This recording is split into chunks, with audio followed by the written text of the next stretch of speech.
Vámonos de Mixquic hasta Iztapalapa, en donde los vecinos ya preparan las tumbas de sus familiares para recibirlos este miércoles y jueves 1 y 2 de noviembre. Mire usted.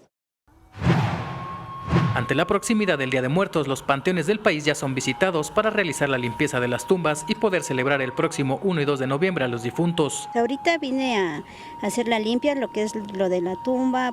Las personas llegan desde temprano a quitar la hierba de las lápidas. Tal es el caso de la señora Susana, quien prefiere limpiar con calma la tumba de su sobrino para que el 1 de noviembre solo vayan a adornar con flores, globos y dulces. Se les pone que lo que les gustaba comer, tomar, se les pone pues, chocolate, pan, que mole, todo lo que a ellos les gustaba. Los familiares de los difuntos aseguran que muestran su cariño a los que ya no están con ellos de una forma especial. Es estar un buen rato aquí, ya que pues uno no viene con frecuencia, pues dedicarles ese día que es de ellos, estar mediodía.